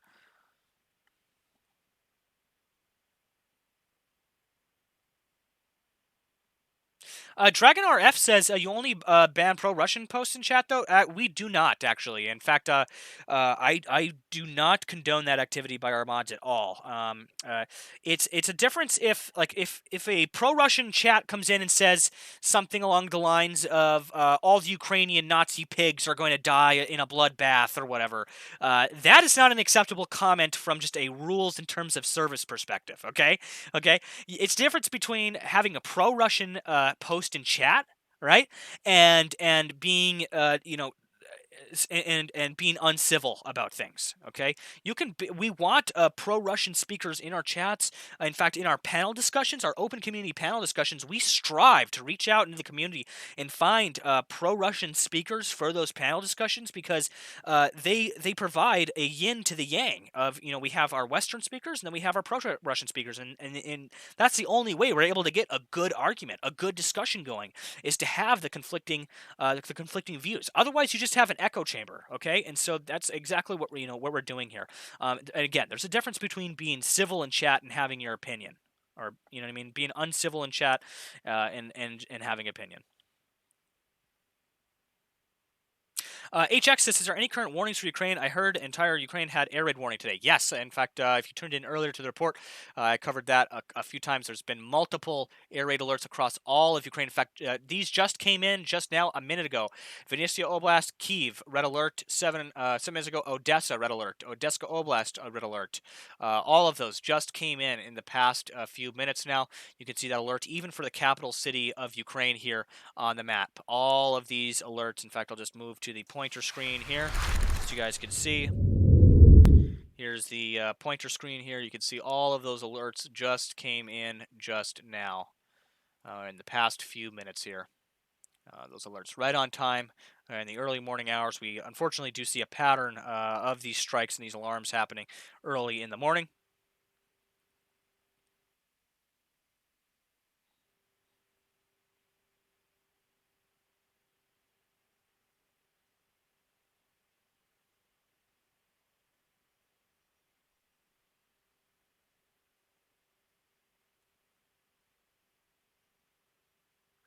Vasco says, do you think the fact that Moskva is sunk to now that the South can have another turn in Odessa despite Mariupol? Do you mean like the Russians can have another turn there? I don't see. I don't think that the Moskva being downed will inhibit them from taking a possible another attack, another move on Odessa. However, they would need to bring in some other naval hardware to be able to provide the anti-air defenses they need for their naval fleet.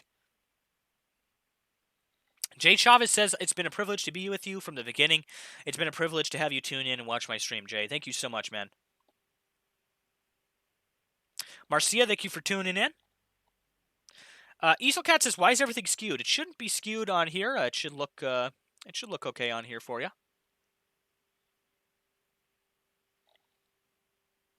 Kush Queen says, sorry I'm late, Nemico. No problem, Kush Queen. This report is almost over. We're just wrapping up now with questions and answers from the chat, and then I will be uploading this nightly report to our YouTube channel again for April 14th, 2022. So you guys, anybody that missed it or wants to rewatch it, you guys can go and rewatch it on our YouTube channel. The past 3 or 4 nights of reports have been uploaded to the channel already. So if you guys missed any of the past few nights reports and you want to go watch them, you can do that. They're available on our channel.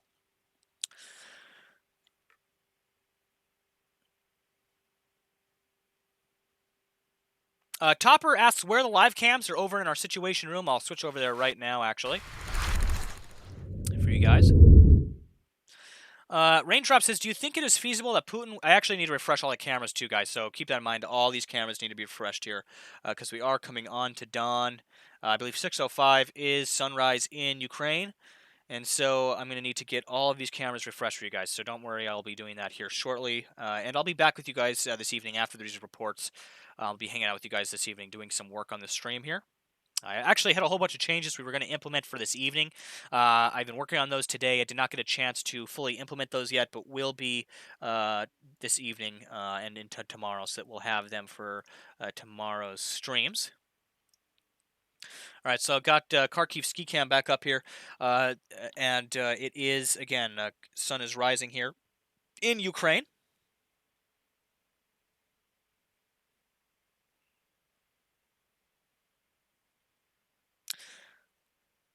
Urkel Gru says, I found it amusing the proclaimed dollar value on those, something like $80,000 USD. Are you referring to the Orlan drones? Because that is, wow, that's pretty expensive. That's a lot more expensive than I thought they were.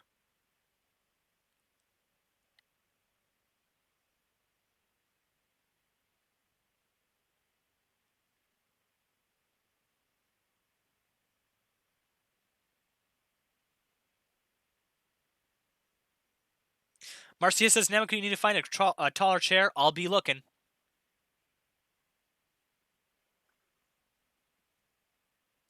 Flash Gordon says, as a former Navy aircraft carrier guy, the sinking of the Russian ship hits home. I've seen video of ships sinking. Ships sinking is a scary time. I'm sure there were some Russian sailors that didn't make it, or that didn't want to be a part of the war that sunk with that ship. Roger that, Flash Gordon. Thank you so much for that input there. Yeah, I guarantee you're correct in that regard.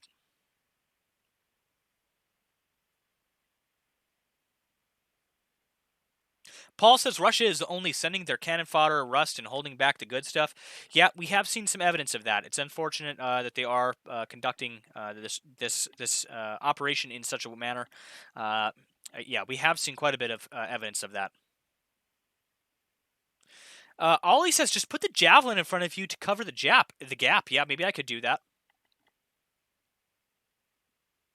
I also could maybe adjust the size of the desk to make it not so not so wonky. Matt O'Neill says, "Why don't you just come on with your actual body, not your virtual one?" If big if I eventually reach 100,000 subscribers, we'll be having a face reveal, and at that point we will. Yes, that's slated for the 100,000 subs. We'll do that. Gives us something to look forward to. Bork says shrink your size so it's to scale. Yeah, I'll either try to make the desk narrower or adjust things. I'll do that again tonight when I'm working on the stream layouts and stuff. I'll be doing some work to that regard. Marcia says he's in his birthday suit, waist down. Yep.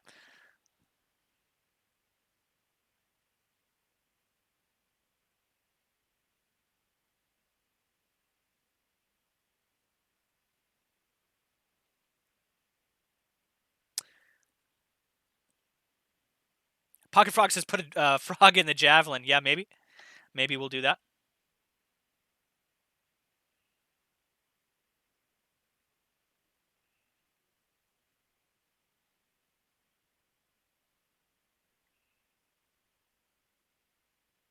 Miss Chrissy Fish Eye Eater says he needs some of Mehmet's hair. Yeah, I think that wouldn't that block out too much of the camera? Maybe we'll have to look at that.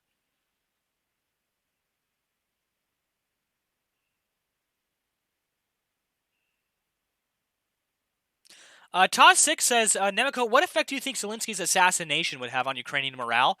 So I think it would have a definite effect on Ukrainian morale, negative effect, of course. However, would it cause him to lose the war? I don't think so. I think he would be martyred, and at that point, it would, if anything, increase the Ukrainians' will to defend their country. Yeah, he would definitely become a martyr at that point.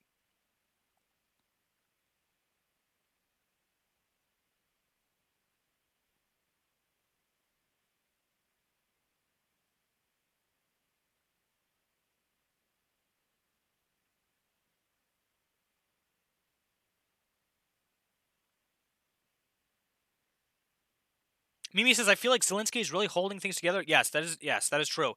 He has been kind of the glue so far. But I think if he was executed, he would definitely be a kind of a martyr, so to speak.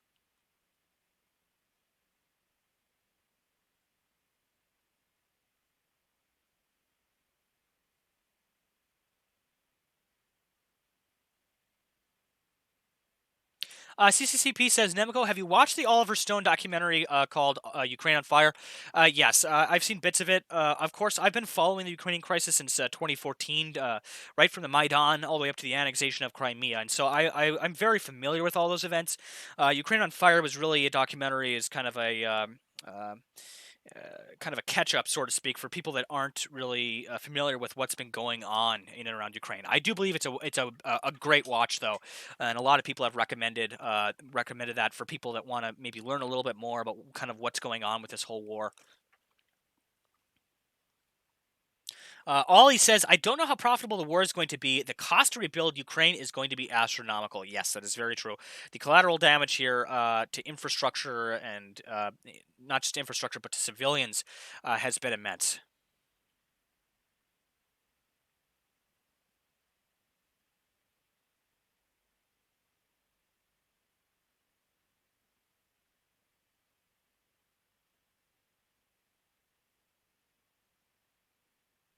Unstickable says live viewing map has updated. Yep, when we got those alerts there 5 minutes ago, Kiev Oblast. All of these alerts coming in, guys. Here you can see all these alerts one after another coming in over the past few minutes here.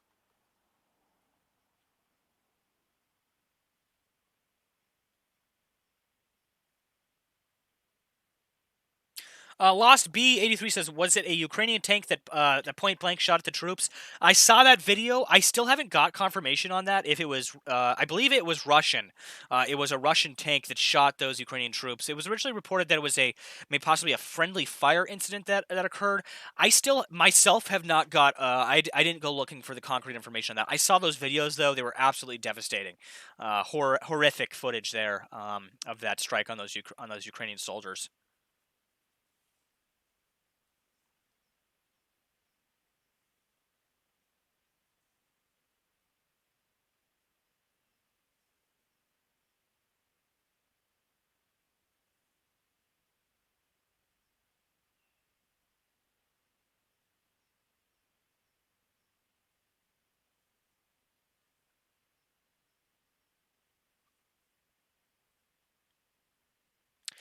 Christian says dollar value on the drones is 110 to $130,000 USD, so not exactly cheap.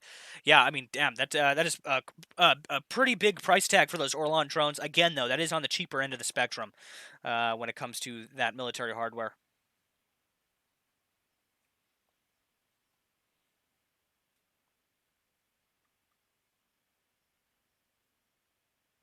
Yeah, as Robert Hunt says, no one else knows much about that incident. Yeah, there's still kind of spotty information coming out of that.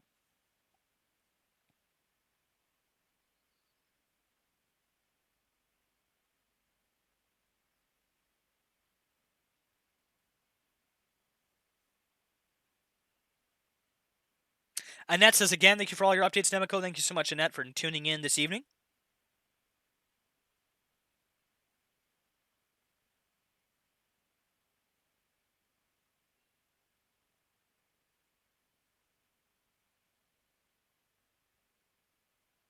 Again, thank you for everybody that's tuning in. I'm scrolling through all of your tons of comments here. Mother Saki says, "Hey, Nemico Network, I thought you were doing your report 9 to 11 Eastern Standard Time." Yes, I did. We just got done with it. We just got done with our report just now, and I'll be uploading it to the YouTube channel here shortly. In fact, I'm about to end the recording for that, and then I'll be uploading it to the YouTube channel. Cam95 says, "What is the feed to keep track of?" Those are all live updates coming from Twitter. With anything to do with Russia, Ukraine, or also the siren alerts are fed into there as well.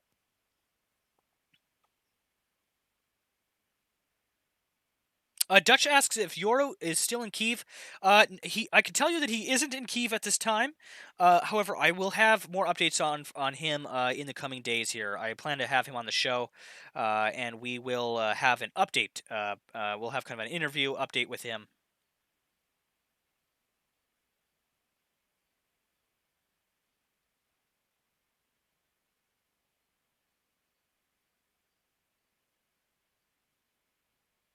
Mother Saki, no, we have not uploaded the show yet. We will be here shortly. Yoru is not on tonight, no, but he will be soon. In fact, I plan to have him on for an update here in the next few days.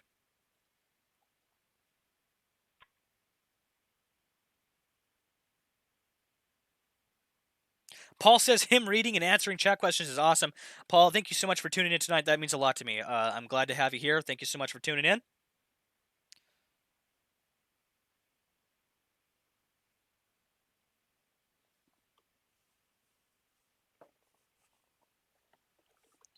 And with that, guys, I think what we're going to do is conclude tonight's report. Again, I love all your questions, guys. Thank you so much for sending in all those to me here this evening.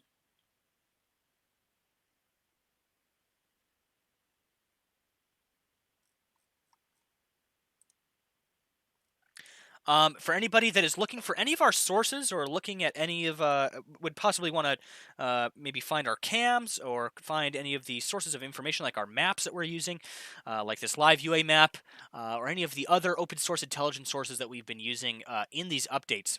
You can find all of that information. Or most of it in the description below the stream. If you can't find something there, you can definitely find it over on our Discord server. Everybody is welcome to join that. The invite to that is in the description below. There's a link there where you can join the server. The link to that is discord.gg/Nemico. Everybody is welcome to come and join the Discord server.